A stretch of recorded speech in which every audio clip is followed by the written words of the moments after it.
todos los parásitos de este grupo, todos son parásitos.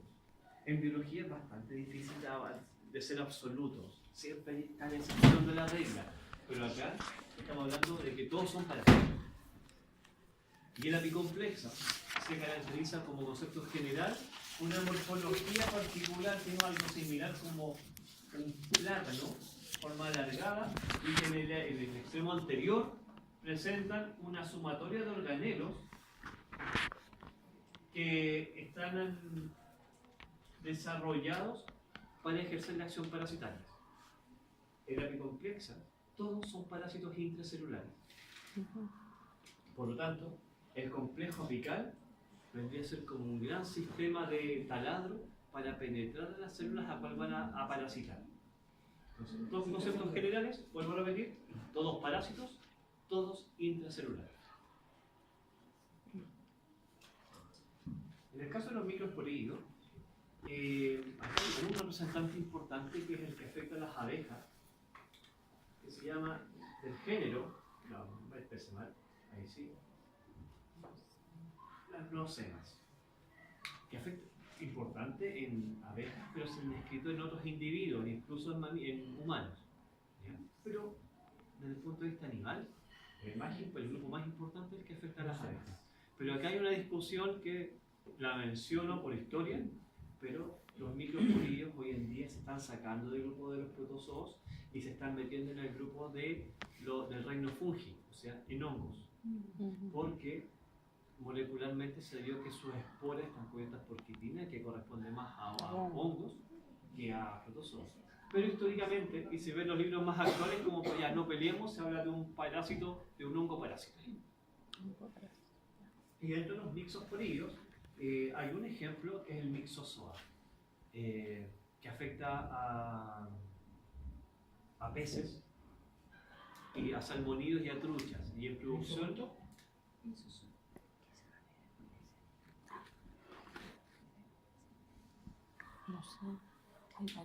El representante más importante de este grupo, que es pequeñito y muy desconocido todavía, el mixo. Especie. Estoy hablando del género sin especificar la especie.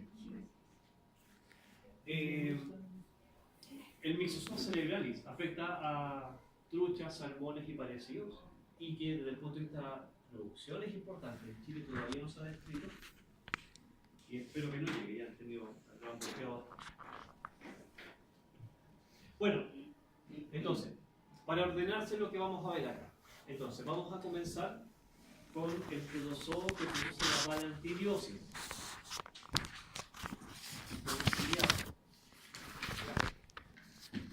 La balantidiosis es una zoonosis producida por el Balantidium coli, nombre científico de este agente infeccioso. Afecta a varias especies animales, tanto domésticas como silvestres, incluyendo el hombre, por supuesto, pero los dos grandes actores son los dos últimos mencionados, que están ahí, humanos y cerdos.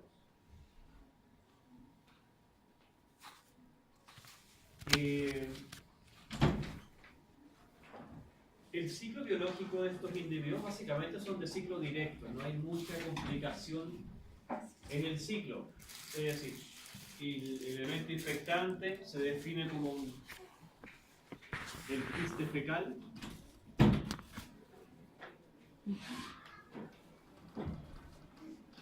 que es eliminado por las heces del animal susceptible, y el otro individuo, al consumirlo, libera el parásito y se contagia. Entonces, vuelvo a algo que ya mencioné. Como no son animales, acá no puedo hablar de huevos ni adultos. Entonces acá se habla de las dos cosas, el trofozoito y el quiste. Donde el trofozoito, como está mencionado ahí, es el que cumple las funciones tróficas, de ahí su nombre. El móvil, el que se reproduce, el que parasita, etcétera, etcétera. Y el quiste es la forma infectante y también el elemento de resistencia. ¿Se acuerdan de los dos conceptos? ¿Sí o no? Ya, somos sí. Bueno, no hay mucho que decir. tal como son los ciliados en general, presentan morfología en su estructura un macronúcleo, generalmente arriñonado, y presentan también un micronúcleo que tiene solamente la función reproductiva. Así que a veces desaparece, a veces se consolida para cuando está pronto la reproducción. Tiene una característica, bueno, lleno de cilios y que presenta una boca celular o citostoma. Es un protozoo bastante grande, que puede seguir 150 micras. Es de gran tamaño. Estamos hablando de un organismo de una célula y es de gran magnitud. ¿Cuáles son los cilios? Es que por la fotografía no se van a ver, pero lo que está afuera. son todos estos Unos pelitos pelitos. muy delgaditos, llenos, miles. Ahora, cuando se ve ¿vieron en zoología los panamecios? Sí. ¿No? O sea, algunos sí, otros no. Paramecio. El panamecio es un protozoo de vida libre que está en agua dulce y que es gigantesco, y ahí se ven muy bien los cilios como van cuando van nadando. Pero, ya. Y el quiste, importante, que es obviamente el elemento infectante o de resistencia, inmóvil, pero en su interior mantiene las características del otro individuo. O sea, acá, como está teñido, se puede esbozar el macronúcleo con forma de riñón. Más pequeño, pero fácilmente reconocible en un examen coproparasitológico. Si tengo una persona sospechosa y hacer un coproparasitológico o un animal y aparece esto, se ve bastante bien. Doble membrana.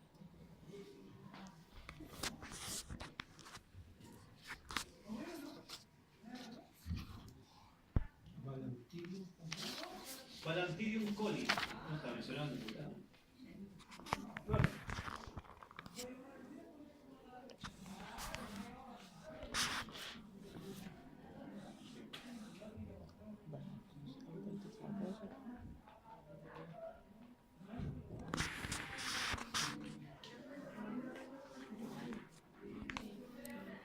Perdón. Citostoma. ¿Cómo se llama la inflamación de la boca? Estomatitis, porque se inflama la boca. Boca celular, citostoma.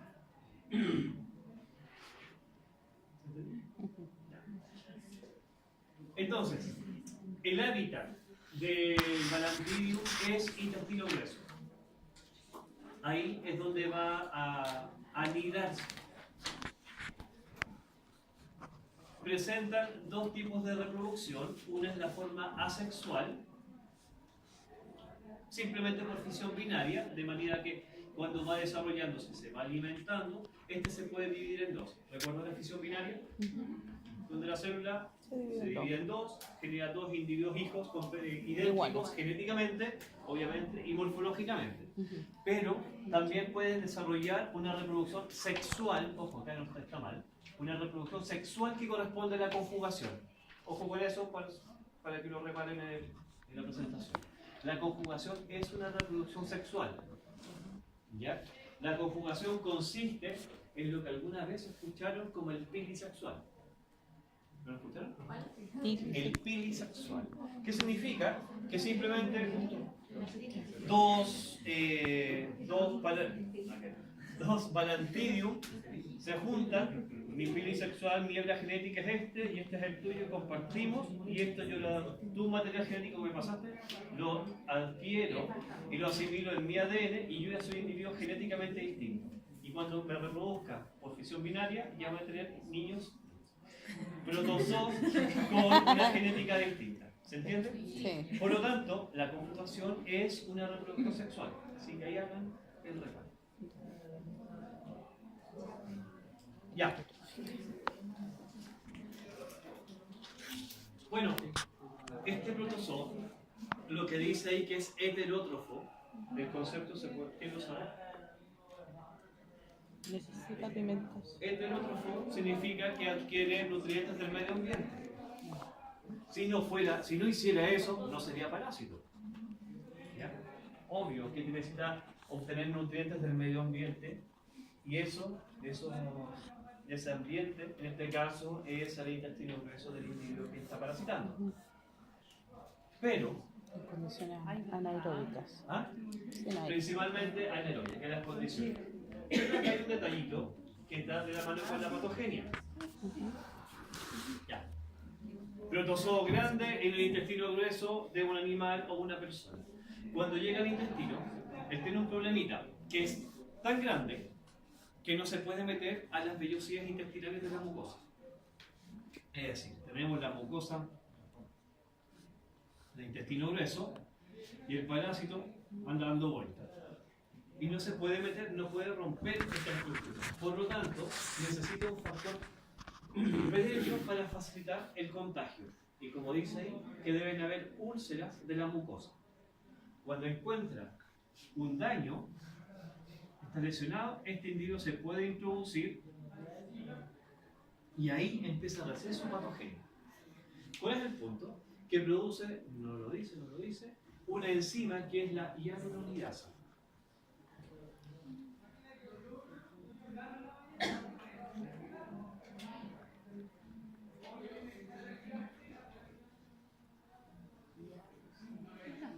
Que es una enzima proteolítica. Y lo que hace es empezar a romper el tejido cuando se introdujo esa herida. Es decir, encontró una lesión, libera esta enzima, el tejido cercano lo va rompiendo cada vez más y después se reproduce y va rompiendo cada vez más el tejido. ¿Qué va a pasar entonces? Un individuo que está consecutivamente y progresivamente destruyendo la mucosa del intestino grueso, esa es la razón de la patogenia. Destrucción constante de la mucosa. ¿Y si está sano no puede seguir? Si está íntegra, se va a quedar dando vuelta por acá, Está esperando. está esperando, se puede alimentar con nutrientes que van llegando desde el intestino, pero no hay mayor problema clínico. No hay ¿Entiendes? síntomas. Entonces, Pero ahí no se mete, no se mete. ¿cómo? No se Si hay una lesión, bueno, se van a meter, van a ingresar tanto ¿Cómo pueden? quistes como haya consumido. Si consumió solamente un quiste, que es difícil, uno, pero en realidad se meten varios. Y el proceso para eliminarlo, para sacarlo de ahí. Ahí va. Bueno, entonces primero tener clara la patogenia. Lesión previa, liberación de enzimas, destrucción del tejido. Entonces en una muestra lo que va generando es como lagunas de lesiones. Obviamente la mucosa se inflama, se daña, está rompiendo la función del intestino grueso que absorber nutrientes y otros de aguas y otros nutrientes, ya no la va a poder ejercer. Se inflama el intestino, por lo tanto, aquí empieza con factores predisponentes o una patogenia clínica. Si se inflama el intestino grueso, Diarrea. ¿cómo se le llama eso? Gastroenteritis. ¿Ah? Como ¿Cómo se llama gasto- la inflamación del colon? Colitis. ¿Ya? Sí. ¿Y cómo se expresa la colitis? ¿Lo dijeron? ¿Como síntoma? Diarrea. Diarrea. Pero aquí entonces, sí, si esto profundiza más y sobrepasa la mucosa, es con diarrea, con sangre. ¿Ya? Pero aquí un detallito. ¿Cómo es la diarrea producida en el intestino grueso? Y acá es un detalle práctico, muy entretenido hablar de diarrea, pero se aplica bastante bien en el concepto, porque cuando estamos hablando de una diarrea de intestino delgado, es completamente distinto a una diarrea de intestino grueso, ¿cierto? ¿Cómo es? Ambas. Quiero aclarar esto porque después vamos a hablar de diarrea y ya van a saber de dónde se produce la ¿Es más diarrea. líquida? ¿Ah? ¿Es más líquida? ¿Dónde? ¿En el intestino grueso? No ¿En el delgado ese? No, yo creo que más. ¿Cuál es? No sé. No, yo creo que en el grueso. En el intestino delgado es más líquido. ¿Ya? ¿Qué más? A ver, apliquemos pequeños criterios. Primero, para no hablar de más líquido o menos líquido, porque al final es diarrea. ¿Ya? Ya. ¿Más abundante o menos abundante? ¿Ahora sí? ¿Más abundante dónde? En el delgado. No, no, yo creo, Aquí tienen no, que yo hacer creo que en el delgado. historia de ustedes mismos. Y van a recordar varias. Ujú. Cuando han tenido colitis. Como concepto, cuando las abuelitas se tienen colitis, ¿cómo es esa diarrea? Líquida. ¿Ah? Agua. ¿Ya? ¿Y qué más? ¿Qué más? Explosiva. Explosiva. Sí. Eso supongo Ya, yo. mira, ojo, es que insisto, es ¿Sí que o no? no se acuerdan acordando y yo tuve eso. Pero el punto es, una, a ver, vamos a diferenciar. Una es Menos abundante pastoso, y la menos urgencia de correr al baño, porque si no, Sí. no llegan.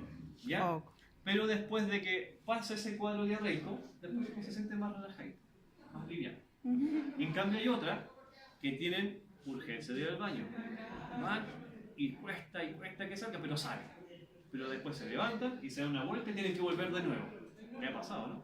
Ya. Se fijan que las dos son patogenias distintas. La diarrea del intestino delgado. Se gasta el estómago. Intestino delgado, después intestino grueso y baja la cosa. Si la diarrea viene de acá, la causa que sea, hablemos de inflamación que no se absorbe. Los nutrientes no se absorben, por lo tanto pasan de largo y va arrastrando, por lo tanto, más líquido por las gradientes osmóticas. En vez de absorberse, secuestra. Entonces la diarrea del intestino delgado es una diarrea abundante. Como son abundantes y viene toda esta marea gigantesca, en realidad, en cantidad, es gigantesca, es abundante. Y ahí está la urgencia. Esa es la urgente que si no, no van a llegar. ¿Ya? En los animales, esa diarrea que no, si lo están bajando en el ascensor, y van a llegar hasta ahí. Pero muy abundante, generalmente malolientes, porque vienen de acá. Porque los nutrientes no se absorbieron. Porque además parcialmente las agarran las bacterias del intestino grueso. Por lo tanto, tienen aromas característicos. Debería ser más blanquecina. Muy líquida. Más blanquecina, ¿no? Puede ser más blanquecina porque como viene con grasa, también se absorbe. Pero si tuviese sangre sería más oscura, ¿no? Muy bien. Si es que hay sangre, la diarrea que viene de acá, que ya es sanguinolenta desde este origen, viene con sangre semidigerida, que se le llama melena. Melena. Sí. La melena es la sangre semidigerida y que se tiende a ver de color oscuro. Si es que hay, ojo, no siempre, pero si es que hay, es de acá el origen. Además, como viene, este es el problema, no acá abajo, no viene con mucosidad. No.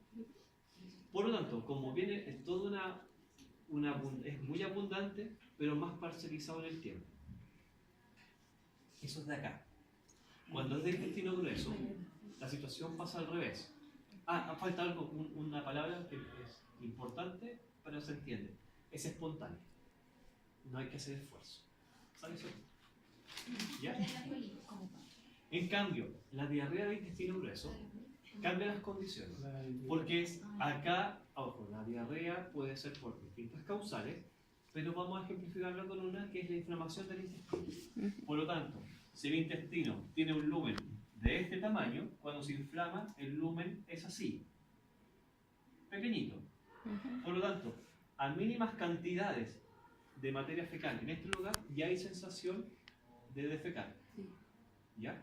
Por lo tanto, tiene que salir. Entonces, cuando el animal o la persona van a defecar, primero hay esfuerzo. Tienen ganas de hacer, tienen la sensación, pero sale poquito. Es diarrea, ojo, sigue siendo líquida, pero no es tan abundante ni líquida, es como más pastosa. Pero el problema, como sigue inflamado, al poco tiempo, de nuevo hay sensación y vuelven a hacer. Entonces, cuando hay diarrea de intestino grueso, es una diarrea que el animal está defecando en mucho tiempo, muchas veces en poco tiempo, pero en pocas cantidades, y como hay mucho esfuerzo, puede salir con mucosidad, con mucos. Y si el daño es de acá, vendría con sangre fresca, sangre roja. ¿Se entiende? Sí. Entonces, ¿por qué les digo esto? Porque cuando un animal, cualquier especie que sea incluso el humano, puede ya tener en cuenta simplemente por cómo es las características de la diarrea, de dónde está viniendo el problema principal. ¿Ya? Todo esto, o sea, después si se hacen crónicos ya se nos confunden las cosas, pero en cuadros clínicos iniciales funciona bastante bien.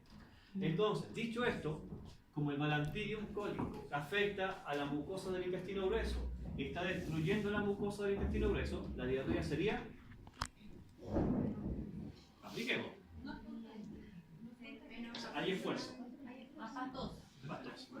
Con mucosidad. Con mucosidad. Con sangre fresca. Sí. Ya, eso es el cosa. Y menos abundante. Menos Y menos Ojo, sigue siendo diarrea. ¿Ya? Sí. Ya, Pero más veces en el concentraciones que esas cosas. Y ahí viene el concepto antiguo que ustedes pueden haber escuchado que se llaman las disenterías. Disenterías. En humanos se hablaba de la disentería a la diarrea con sangre, para resumir. ¿Ya? Pero acá pronto se llama Di. la disentería barantidiana para ponerle apellido.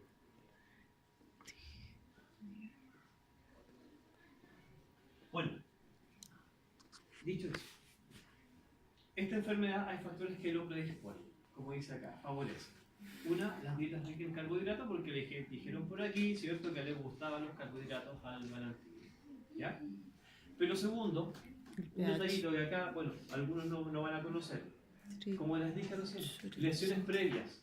Entre eso, el Trichuris suis. El Trichuris es un nemátodo del intestino grueso que produce úlceras en la mucosa del intestino grueso. Si está ese nemátodo, empiezan a hacer hoyitos y esta ingresa, desarrolla el cuadro clínico. El esofagostomo también es un nemátodo del intestino grueso de los cerdos. El mismo concepto. Produce úlceras en la mucosa del intestino grueso. El treponema, una bacteria que afecta el intestino grueso, también produce daño. Y obviamente factores mecánicos, un cuerpo extraño u otras cosas que va pasando y va rompiendo, va a favorecer esto. ¿Por qué se mencionan de todas esas? Los tres primeros son agentes infecciosos de cerdos. Porque obviamente en una producción de cerdo, si aparecen estas causales, el balantío va a generar una acción patogénica. Si yo elimino estas causas, el balantío pasa a ser irrelevante. ¿Cierto? ¿Por qué? Porque no va a ejercer la acción patógena, porque no hay la úlcera, no existe la úlcera. Y es una razón que no es menos importante hoy en día en Chile. Hay estudios han mostrado que casi el 100% de los cerdos criados intensivamente están positivos a esto. Estamos hablando de crianzas intensivas con un parásito zoonótico y los cerdos están positivos y no se hace nada. ¿Por qué no se hace nada en producción? Porque el protozoo en el cerdo no hace nada. Entonces pasa a ser, se entiende que criar en producción porcina es un comensal. ¿Ya? Y si yo permito desde la productividad de que ingresen otros patógenos, ahí podría tener cuadros clínicos producidos por esto, o sea, un cuadro secundario. ¿Ya? Entonces, aquí es un comentario que se puede generar desde el punto de vista de salud pública. ¿Cómo podemos permitir de que una crianza gigantesca tengamos y mantengamos animales positivos si hay un riesgo de salud pública? ¿Cuál es el riesgo de salud pública? Aquí sería no la presencia de estas, sino cómo vamos a disponer de las heces de los animales.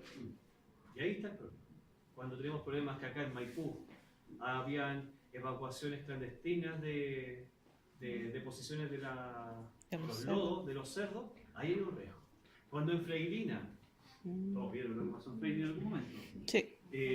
Se abandonaron los cerdos y que decían que explotó el contenedor de la materia fecal y escurrían por la carretera, ahí hay un riesgo de estas cosas hacia la población. Y eso yo nunca vi algo que mencionara que pudo haber sido un riesgo. Por eso, en cerdos se dice que es asintomático.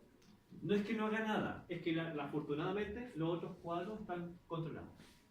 ¿Ya? En el hombre, el mismo concepto. Si hay lesiones previas, va a haber cuadros, sintomatología, si no, pasa a ser también asintomático. ¿Ya? Y el principal cuadro, cuando ingresa, es un cuadro agudo con las características típicas que les mencionamos, la diarrea, disentería, etcétera, etcétera. Pero el individuo, la persona, también tiende a ir recuperando, si es que está con tratamiento o en apoyo sintomatológico secundario, de manera que puede pasar a ser crónico, que la diarrea se hace menos característica y que después pasaría a ser portador, porque se recupera y después quedarían solamente acá. ¿Ya?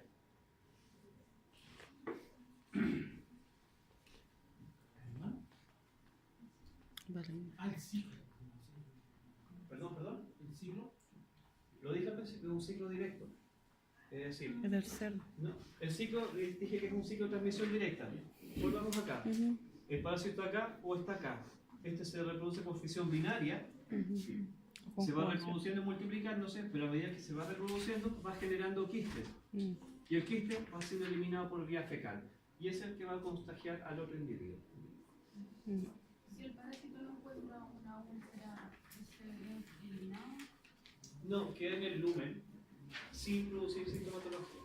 Entonces podría las personas o el individuo afectado sería un portador. ¿Cuánto tiempo puede Es que igual lamentablemente se reproduce pero mucho más lento porque no están las condiciones ideales. Por eso los cerdos, todos positivos, pero se perpetúa la enfermedad. O el cuadro, mejor dicho. ¿Cómo se infecta el cerdo? ¿De dónde lo...? O es que ahí ya esas son como históricas. Siempre otros individuos se lo recontagió desde antes porque se van reproduciendo constantemente. Bueno. Ya, ahí está como lo que ya mencionamos de sintomatología. No hay mucho Tenés. que decir. Tenemos heces líquidas como mucosidad o sangre, evacuaciones frecuentes, dolor abdominal, borborismo. Entendiendo borborismo como sonido. En la contracción. Sí. ¿Lo que tenemos de culpa? Líquido con La sangre. No, tenemos la Tenemos. contracción y el dolor. El borborismo se entiende como los ruidos intestinales. Suena más bonito.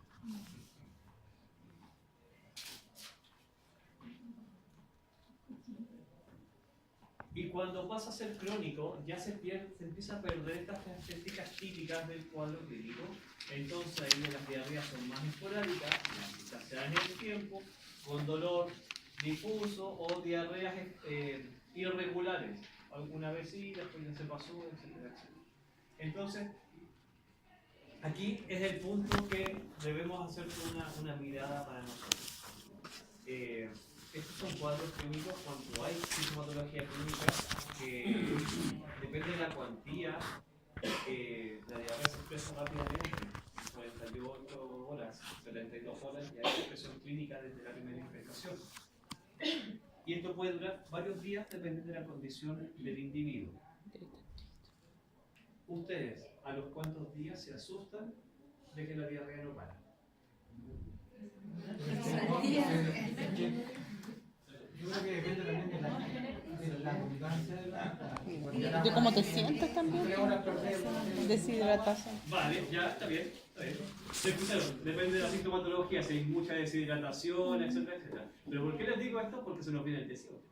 Y les aseguro que después del 18 varios van a pasar por diarrea. ¿Ya? Por ahí, y entre paréntesis, porque varios de esos son por causas parasitarias que después los vamos a comentar. ¿Ya? No vamos a comer nada, profe, no vamos a comer nada. Es más entretenido después porque hay un mea culpa. Es que díganos antes para Hay comer. un parásito que está en la carne de los bovinos y que nos afecta a nosotros y que produce cuadros de diarrea de corto tiempo. Y nosotros, como somos inmunocompetentes, nos vamos a recuperar por sí solos en 48 o 72 horas. O sea, una diarrea de 2 días. Pero el calor no lo va. Sí. ¿Cuántos comen carne a punto? ¿O 3/4? Oh, yo bien Entonces cocida. la carne a 3, ojo, la carne a un asado a punto a 3/4 es carne cruda. Entonces el parásito microscópico, porque son protozoos, entre paréntesis, perdón que me Unicélula, apicomplexa, está ahí y se reproduce en la carne, por lo tanto la carne cruda es la forma de comer. ¿Tiene algún corte que sea más...? No, todos. Te dije comerlo bien cocido nomás. Y el problema es que después cuando terminamos conversación y que no, la chicha me hizo mal, ¿han escuchado eso? Sí, claro. Muchas veces son parasitarios. Echa la culpa al copete. Ya. Bueno, el ciclo que nos están preguntando es eso, no hay mucho que decir. El quiste ingresa, se reproduce intestino grueso, se multiplican, elimina el quiste y este por vía orofecal. Recuerden que orofecal, entendamos aguas o alimentos contaminados con materia fecal, es la forma de contagio. Sí. El diagnóstico de esto es fácil. Los métodos coproparasitológicos que ya hemos conversado de diagnóstico directo funcionan bastante bien. El método de Telemann, que es para protozoos, el método de Teucher funciona muy bien. El floating de la mucosa es post-mortem, así que esperando llegar a eso, también se ve bastante bien. En los dos primeros se ven los quistes, en el flotis se ven los trofozoides.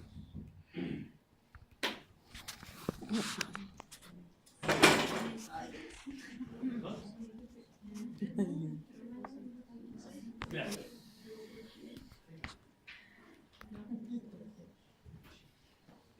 Acá hay que al meterse un poco se que la producción de cerdos, no sé si alguien trabaja en eso, pero los lechones diarreicos se tienen que aislar, se tienen que manejar de manera distinta porque la diarrea obviamente es un síntoma y que puede ser algo muy pasajero, pero puede ser cosas muy graves y entre esas enfermedades virales. Así que en realidad cuando hay cuadros de diarrea en cerdos hay que tomar todas las precauciones del caso y extremar las medidas de control y hacer un buen diagnóstico, sea lo que sea que pase. Así que, ya, y los tratamientos, entre esos, la carbazona para cerdos, tetraciclina y metronidazol funcionan bien. Aquí solamente un ejemplo de la carbazona como dosis para animales productivos. Entonces, cuando se hace el tratamiento, se hace como a todos los diarreicos.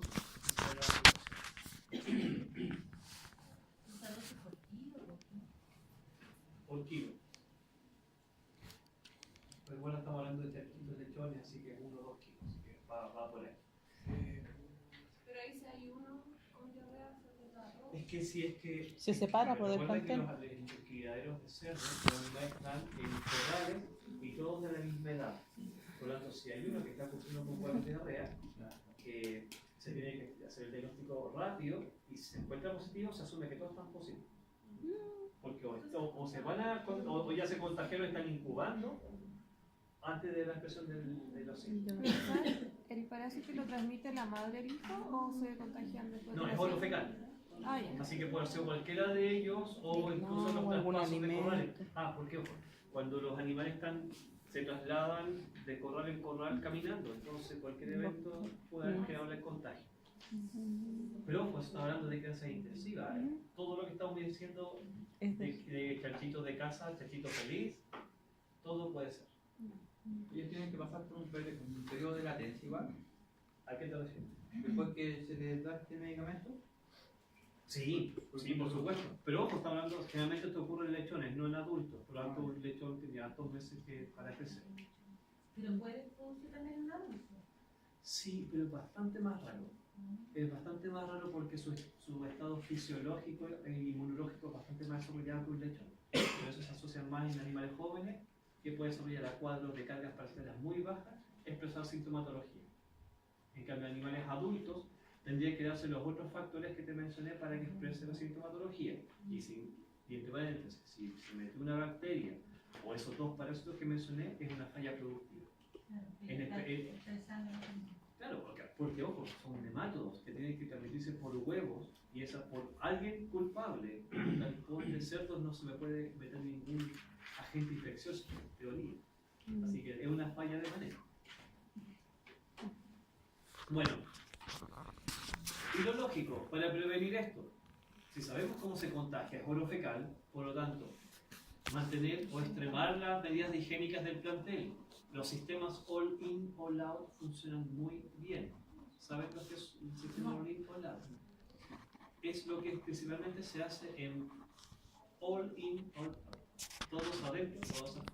¿Ya? Son sistemas que funcionan por edades.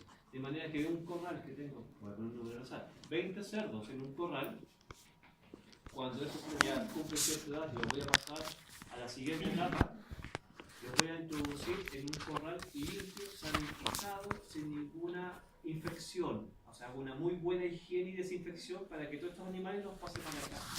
Y antes de ocupar este otro lugar, tengo que desinfectar, limpiar, extremar las medidas para que yo pueda introducir animales más pequeñitos a esta zona. Entonces el sistema es todos para afuera y después todos para adentro. Eso funciona en cerdos, en animales intensivos. Cerdos ya funciona bastante bien. ¿Ya? Higiene de manos y alimentos, que suena como lógico, pero es como si van al baño y van a hacer. Cuando esto lo llevamos a manipuladores de alimentos, no suena tan. ¿Ya? Perdón que no sea tan explícito, pero cuando hablamos de enfermedades parasitarias, es tan obvio como lavarse las manos si van al baño, tan obvio como no rascarse el poto mientras están manipulando alimentos, porque los contagios ano, mano, boca, o sea, me rasco y peor, se contagian, ¿ya? O si alguien está manipulando alimentos, es lo mismo, yo no puedo estar rascándome cosas y después estar preparando alimentos. Suena obvio, pero hay que decirlo. Uso de agua potable y adecuada disposición de excreta, y esto es necesario. Afortunadamente en nuestro país, que tenemos el 95% de los cerdos de una forma intensiva, estas cosas en la gran mayoría, salvo accidentes, ocurren. La concentración empresarial de las crianzas de cerdos al menos permite estas cosas, que siguen un criterio productivo. Las más pequeñas, que son más difíciles de controlar, caen en ciertos errores, y para qué decir de las crianzas caseras, porque obviamente el chanchito de traspatio no tiene estas medidas de agua potable o de higienización o de disposición de las heces, y ahí es donde se complican estas cosas y las enfermedades se tienden a perpetuar. Imagínense en el campo con cerdos de traspatio, y que además las personas tienen pozos para suministración de agua, entonces el líquido, las heces y todo esto percolan y después ahí más personas que están tomando. Entonces ahí es donde este tipo de zoonosis se facilita.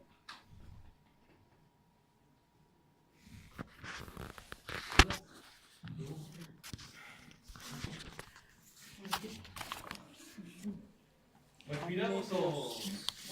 Cuidamos nomás. Bueno, este va a ser una patología parecida, así que va a ser como rápida. La amebiosis. Muy bien. Movimiento. Correcto.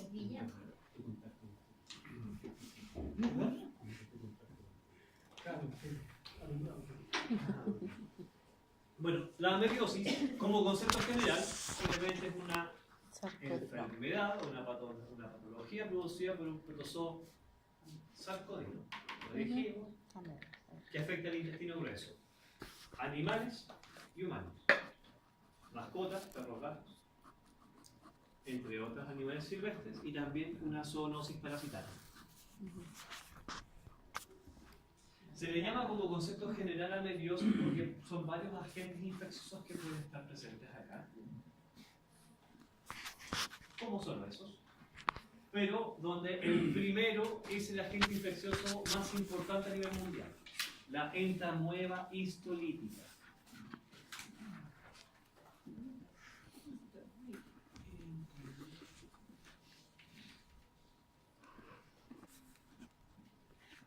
El resto son poco relevantes desde el punto de vista sanitario. Muchas de ellas son comensales, se reconocen, aparecen por ahí, pero no se le atribuye una sintomatología principal. Y algunas de ellas más locales, por ejemplo la entamoeba gingivalis, que obviamente está en la boca y tiende a ser factor o agravar otros cuadros clínicos. Acá, por lo que había en la presentación, no se habla de las amebas que afectan al sistema nervioso y tampoco a los que afectan al ojo. Así que se incluye dentro de las amebiasis, pero acá me voy a referir solamente a la entamoeba histolítica. ¿Han escuchado, por ejemplo, que si les cae gotitas de los radiadores de aire acondicionado y les cae esas gotitas, les puede afectar a la visión? No. ¿Ya? Porque se genera una condición de que ahí se generan ciertas amebas Y eso si llegan a ojo, le puedes producir cuadros de alteraciones oculares hasta cuadros de ceguera. ¿Cómo se llaman esas para los peluqueros? No me acuerdo. Se los voy a traer porque la tenía anotada. Porque son tres amebas que se transmiten, ya sea por el aire acondicionado y otras por canales de regadío. ¿Los segadores de mano? ¿Perdón? ¿Los segadores de mano? Sí. Pero ya lo voy a tener porque era Acantamueva se llamaba. Y no me acuerdo la otra cosa. Bueno, enfoquémonos a la entamueva histórica. Bueno, primero, como una ameba no tiene forma definida. Es la forma del trofozoito, la forma móvil, la entamueva muy patógena. Tiene Y el pseudópodo. quiste, ¿perdón? No. Pseudópodos para mí. Es que su forma de movilización son los pseudópodos. O sea, si recuerdan, los pseudópodos son estas proyecciones de su citoplasma y después vuelven y después desaparecen. Y en el caso del quiste, sí hay que decir lo más importante no está mencionado. Para la entamueva histolítica se describe como un quiste tetranucleado. 4 núcleos, tetranucleado. Y esto es relevante para el diagnóstico, porque las otras amebas que vimos recién en la lista presentan la gran mayoría 8 núcleos. Entonces, si un examen fecal aparecen quistes con 4 núcleos, histolítica, tienen 8, son las otras que no tienen mayor relevancia. Desde el punto de vista del diagnóstico, es relevante. La entamueva histolítica, como dice ahí, afecta a animales silvestres, a humanos y a animales domésticos. Así que se consideran zoonosis u también se puede mencionar antropozonosis. Zoonosis del animal a la persona y una antropozonosis que la podemos transmitir a nosotros a los animales. Su ubicación principal es intestino grueso. ¿Me puede repetir? ¿Qué cosa? Antropozonosis. Antropozonosis. El problema, vuelvo a repetir, se ubica en el intestino grueso. Pero hay me voy a explicar la sintomatología que también puede llegar al sistema nervioso, a hígado, a pulmón. Y esa es la causa de por qué esta cosa mata. Porque si solamente fuera de intestino, bueno, hace daño y molesta, etc., pero no puede invadir otros tejidos. La reproducción, como dice ahí, solamente por fisión binaria. Y esto se alimenta de tejidos. Como su nombre lo dice, destruye el tejido, hace la histolítica, va a destruir los tejidos para liberar nutrientes para alimentarse. Y lo más importante, por favor, vean acá, que es eritrofagocitario. Se alimenta de glóbulos rojos y ese es lo que más le gusta.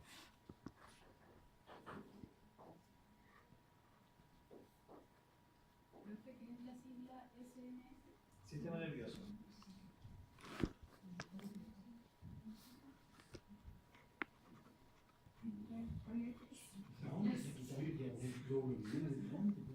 Ya, vean el ciclo porque hay un ciclo, fíjense.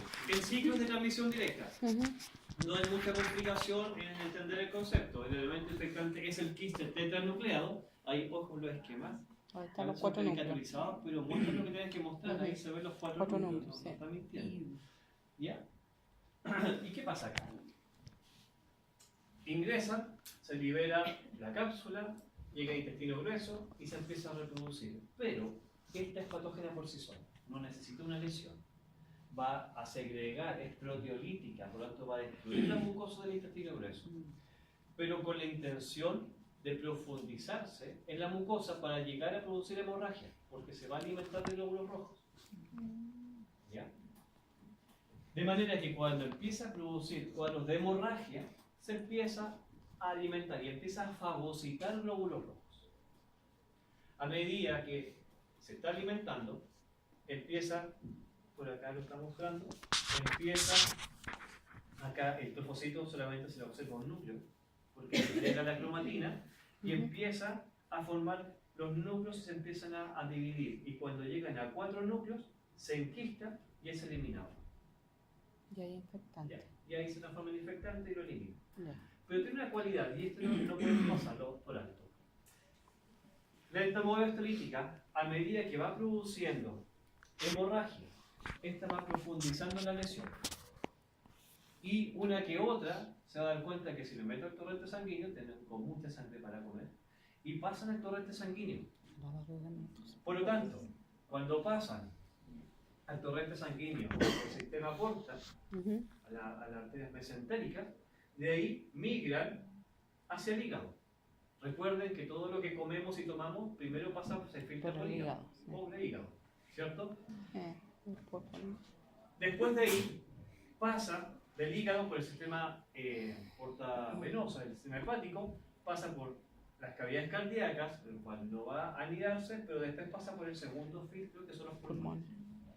Por lo tanto, cuando dijimos que se puede anidar en pulmón, O sea, en hígado. hígado, o se puede anidar en pulmón, es porque ahí pasan los filtros. Y después Cuando la ameba se anida en uno de estos dos órganos, la ameba no muere. Lo que hace es transformarse y empezar a dividirse nuevamente. Pero empieza a generar un cuadro, primero microscópico, pero después que pasa a ser macroscópico, que se llaman abscesos amebianos. Sí, ¿Profe, qué? Pero que pasa al hígado y pulmón también depende de la carga. ¿cuáles serían esos otros que están ahí? sí, por supuesto. Sí. La gran mayoría queda en intestino y un porcentaje bastante menor pasa al hígado de pulmón. Como estoy muy estrecho, voy a pasar por aquí. No, es cuando se magnifica la lesión y facilita la entrada por hacia la masa de A los más.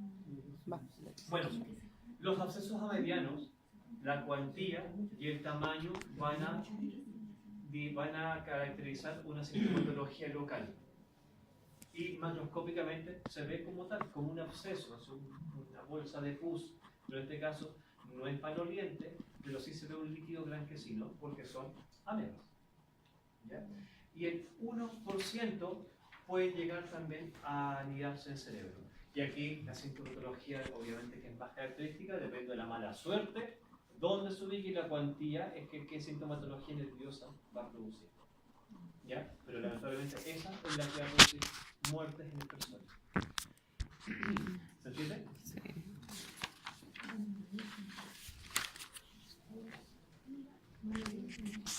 No maloliente.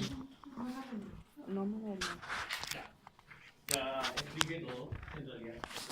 Adelante. Lesiones, gusanos. Sí. Ahí, Ahí están los está abscesos, que se ven bien. Sí. La rectoscopía son estos exámenes. Bueno, y la sintomatología depende, como diga ahí, de la dosis, de la cepa y todas las cosas. Pero ya podemos inferir que si se ubica en el intestino grueso y producen destrucción de la mucosa, las diarreas propias de lo que mencionamos recién, de intestino grueso. Pero aquí, con sangre. ¿Ya? Entonces el cuadro de disentería amebiana, como en los libros antiguos, se aplica bastante bien. ¿Qué más? Bueno, la forma de sintomatología también depende de las ubicaciones de los órganos afectados. ¿Y qué es tifloapendicitis? Ahí dice algo de las cepas, ¿ya? Porque acá existen, dentro de este protozoo que es la entamoeba histolítica, hay dos variantes. Una forma minuta y la otra que se llama magna. O histolítica.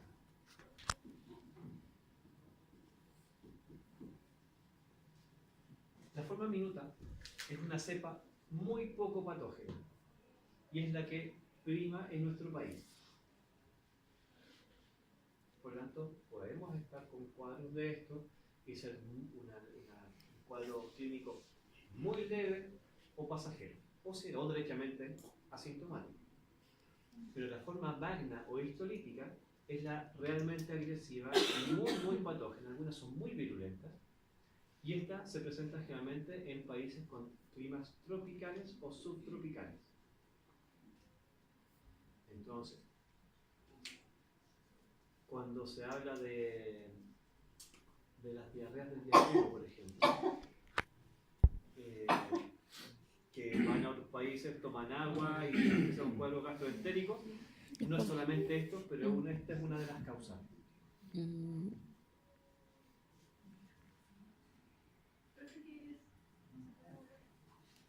Tiflo, apendicitis. Inflamación de la válvula ileocecal y de la apéndice.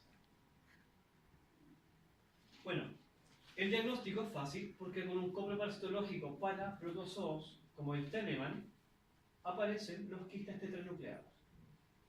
Pequeños, pero se ven. La colonoscopía se ve bien y la imagenología con respecto a las amebas que se soportan.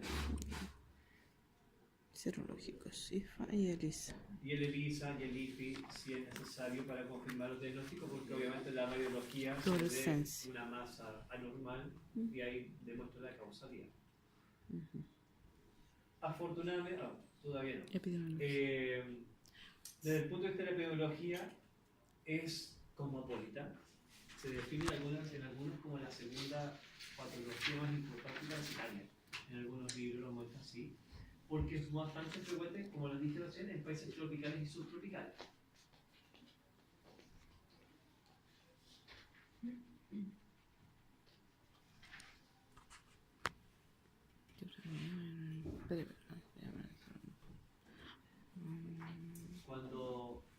Cuando se aconseja de ir a ciertos países y tomar agua envasada, es por eso la causa. Porque irse de mochileo y estar una semana con diarrea sanguinolenta, me imagino que no están entretenidos si van de vacaciones. Y ojo, no es si han tenido la oportunidad de viajar a países tropicales, acá en Sudamérica, si estamos hablando tan lejos. Si es súper aconsejable esta situación, y uno cuando va con ánimo de mochilear, dan ganas de tomar agua en cualquier lado, pero no, mejor que no hacerlo. Y si no hay agua, lamentablemente la cerveza es la opción. Sí, tiene vitamina B. Sí. Bueno, entonces metronidazol es el principal tratamiento y funciona bien, por 10 días funciona bastante bien. La prevención, acá la educación sanitaria. O sea, lo mismo que dijimos en la anterior, porque la materia, las heces es el foco de contagio, entonces hay que hacer una educación sanitaria para el control y buena higiene personal y una buena higiene ambiental. Entonces las condiciones del desarrollo socioeconómico de los países, de las estructuras, cómo están desarrolladas la difusión de las heces, el alcantarillado, que no es tan terrible, pero bueno, hay muchos países que no disponen simplemente, o localidades bastante amplias que no disponen de una buena de alcantarillado. Okay. Sin ir más lejos, Santiago, salimos de Santiago urbano y no tenemos alcantarillado, ¿ya? En todo el perímetro urbano. Entonces el uso de fosas sépticas es importante manejarlo bien y que el drenaje sea apropiado. Bueno, consumo de agua potable, obvio. Si no se puede asegurar el uso de agua potable, hervir el agua es obligatorio. Los alimentos también, ojalá de origen conocido, y si son regados, ojalá que sean con agua no servida. Y si no se asegura con esto, no comer. Cocido. Cocido, porque creo que el cloro, la desinfección con cloro no elimina los quistes, así que no es la opción. No. Y como le dije recién, los viajeros, la diarrea del viajero es característica. Que en nuestro país, ustedes saben que la diarrea del viajero ocurre porque el agua en nuestro país es más pesada, no es por cuadros infecciosos. Pero en otros países pasa otra, es por las infestaciones que existen en las aguas. ¿Dudas? ¿Cansados? No. ¿Alcanzaríamos una más? Sí. Ya. Démosle.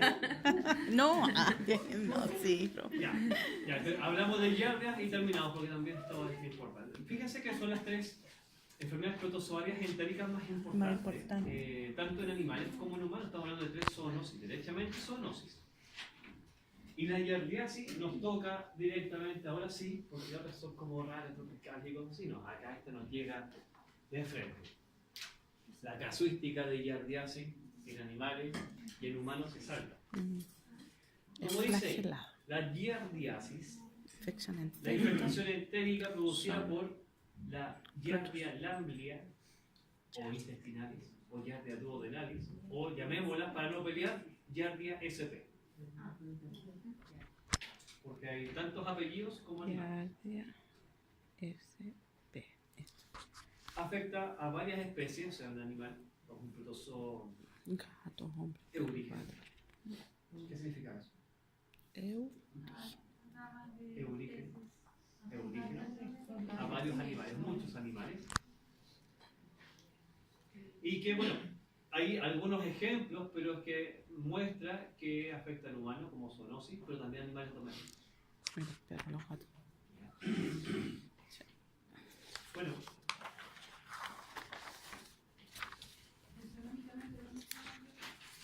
Vale. Es un protozoo flagelado. Sí. Entonces estamos hablando acá. Mastifo. Bueno, y como dice ahí, hay varias especies, y antiguamente había muchas especies que se mencionaban, pero hoy en día mejor hablar de la Giardia duodenalis y no pequeña. Porque antes se pensaba que cada Giardia afectaba a una especie animal, o sea, Giardia canis, Giardia felis, Giardia hominis, duodenalis, no, ya fui. Lo mismo, Giardia duodenalis afecta a esta misma, a todas las células. Obviamente esto no es arrojadizo, estamos hablando de los moleculares que certifican que estamos hablando de la misma especie o la misma cepa que puede afectar a todos los animales. Y por lo mismo se entiende como una zoonosis y antropozoonosis. La Giardia es uno de los protozoos más bonitos que hay, si se puede decir esto, porque el trofozoito define como una forma de gota o forma piriforme, o sea, algo así, que presenta dos núcleos gemelos y que presenta desde la mitad de su cuerpo hacia atrás 8 flagelos.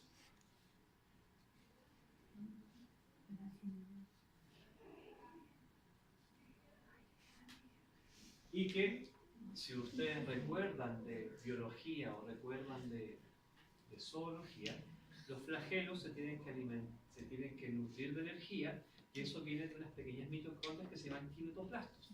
Y estas cositas más o menos se ubican por acá, y como son 8 flagelos, se ubica así. Entonces tiene como carita de fantasmita feliz. ¿Ya? Oye, si no es distinto el... ¿Cómo se llaman las mitocondrias, profe? Igual. Profe, Ya. ¿cómo se llaman las mitocondrias? Kinetoplastos. Kinetoplastos. Bueno, y el quiste, como pueden ver en la imagen, ovalado de esa coloración levemente amarillenta, así que facilita su observación. Y usualmente es eliminado, pero fíjense la talla de estos. 14 micras como máximo. Si recordamos el quiste del Balantidium, hablamos de 50 micras. Sí. Son bastante pequeños. Sí, y esto para que tenga una relación de percepción de tamaño, que un huevo de nemátodo mide alrededor de 150 a 200 micras. Así que son bastante pequeños. ¿Se ven en el microscopio? Sí, pero hay que tener una experiencia visual. Y como pueden ver en el interior, se ven ahí los núcleos por aquí y acá se ven un par de núcleos. Que son estos mismos.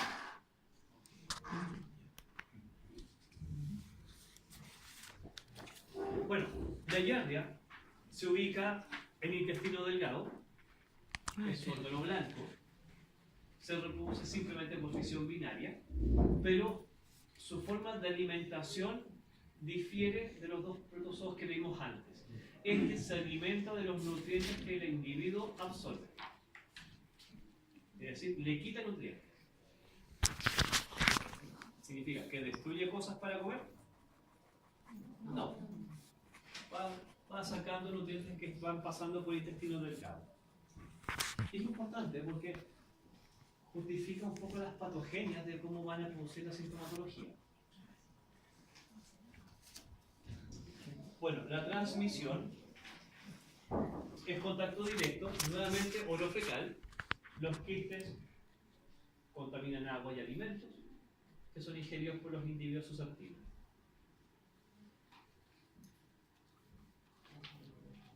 ¿Cómo funciona esto? Aquí, a ver. Si este individuo lo mostramos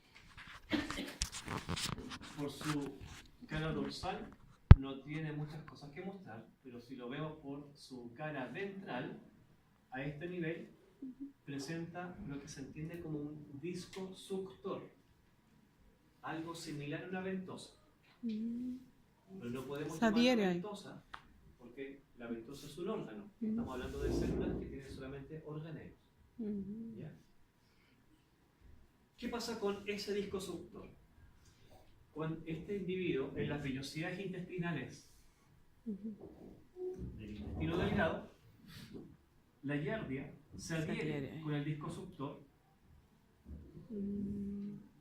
y se queda pegado. ¿Qué pasa? Cuando los nutrientes, el alimento va pasando por acá, en vez de los nutrientes absorber el intestino, los absorbe la giardia. Así se va alimentando, se va nutriendo. ¿Entienden eso? Bueno, ¿qué sucede con esto? Que a medida que estos se van multiplicando, obviamente van tapando y van evitando la absorción de nutrientes por parte del animal y son aprovechados por las giardias.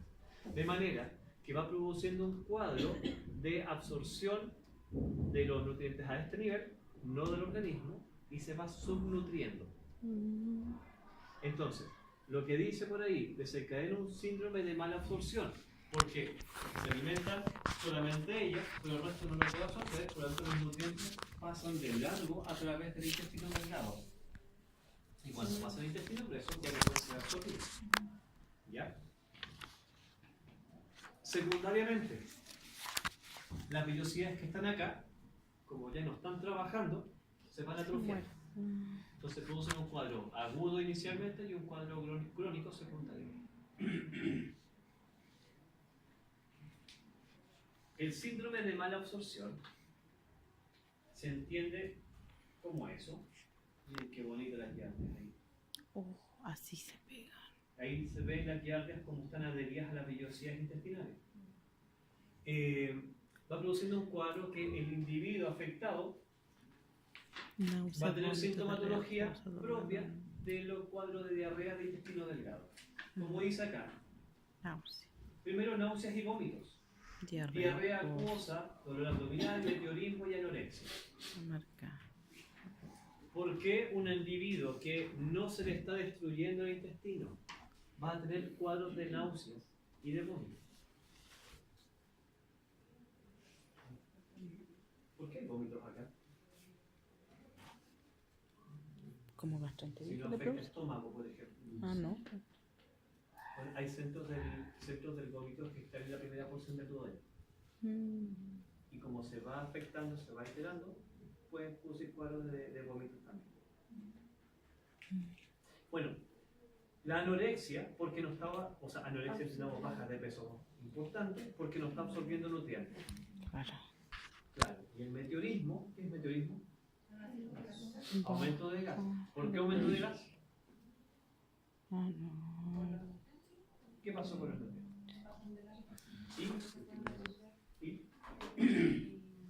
Va a morir. Muy bien, eso. Porque como los nutrientes pasan de largo hacia el intestino grueso, lo captan las bacterias del intestino grueso, lo cual produce fermentación y ahí te deriva el meteorismo.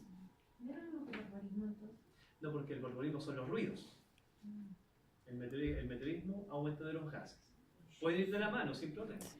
Bueno, entonces acá después pasan de los cuadros de la diarrea, después pasan a ser crónicas porque se van atrofiando, etcétera, etcétera, pero también se van controlando de una respuesta inmunológica y que pueden ir sosteniendo esta deficiencia nutricional y son efectos compensatorios. Así que todo cuadro agudo característico en la sintomatología pasa a ser un poco menos inespecífica en el cuadro crónico, pero sigue siendo los cuadros Diarrea. van demostrando la diarrea, que puede ser de variante, pero pueden remitir, o sea, recuperarse y después haber diarreas locas de vez en cuando, siendo la misma causalidad.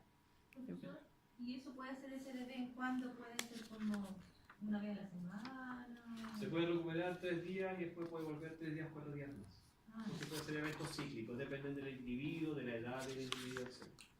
Pero acá están las características de la diarrea que son bastante notorias. Y tal cual como lo dijimos recién, una diarrea de intestino grueso, perdón, de intestino delgado, pero muy característica de los cuadros iniciales. Abundante, explosiva, de un color amarillento, como alguien me mencionó por ahí, porque ya lo vio. Con un olor a rancio, porque las grasas que está eliminando las captan las bacterias, entonces produce la oxidación de las grasas y eso es la rancidez que va eliminando. Y esto, si alguna vez lo han visto en la clínica, es el típico cuadro de un cachorro que le colocan el termómetro para ver la temperatura, porque viene con antecedentes de diarrea, le sacan el termómetro y tiene un chorrito amarillento. Eso es como tan típico de esto, no es patognomónico, no caigamos en eso, pero es muy característico. O sea, esa muestra es ideal para verla al microscopio y se ven estas cositas. Cuando está todavía calentito la muestra, estas cosas todavía están vivas y moviéndose. ¿Ya? Ojo en detallito, y se lo digo no como broma, porque es así. Como es una diarrea, los trofosóitos que están en el intestino delgado muchas veces son arrastrados por el volumen. Entonces esa diarrea que es eliminar en el momento, si la toman en ese momento, los trofosóitos los van a ver móviles en el microscopio. Pero un trofosóito que sale del individuo Se muere. se muere rápidamente y como es una célula se destruye, después ya no queda ninguna evidencia de la forma móvil, solamente quedan los quistes. Y los quistes que son inmóviles hay que saber mirar. En cambio, estas cosas te saludan. Bueno, diagnóstico fácil. El método de Telemann, que algunos van a hacer. Es fácil cuando la muestra está bien tomada, en estas características, es muy obvio verlo. El frotis fecal, para teñirlo también, si es post-mortem, van a aparecer esto del intestino delgado. PCR como gran torpedo diagnóstico sí funciona, pero ahí no están muy establecidas, protocolizadas, mejor dicho, las técnicas diagnósticas. Pero si hay que buscar fragmentos genéticos, fácil de observar. A ver, el quiste, vuelvo a repetir, es la forma infectante, para que no olviden, siempre. El trofosóito no es infectante, porque no es capaz de pasar el test gástrico, así que va a morir, pero el quiste sí lo hace. Y genera unos cuadros de contagio bastante alto. Las 3 meses que están en el suelo, con condiciones ideales, favorecen la presencia de esto. Cuando hablamos de temperatura y humedad, en hacinamiento estas cosas ocurren sin problemas. ¿Dónde ocurren las diarreas con frecuencia? Principalmente en criaderos de gatos. El hacinamiento, la población, defecar en el mismo lugar y orinar y están ahí mismo los animales, condiciones ideales. O sea, si uno quiere buscar diarrea, criaderos de gatos. Y no significa que las condiciones del criadero son malas, es que se dan las condiciones de que Temperatura y humedad. con frecuencia. La sobrevida en agua son 2 meses. Y si vieron la talla de los quistes, se da con frecuencia que las aguas potables van con diarrea.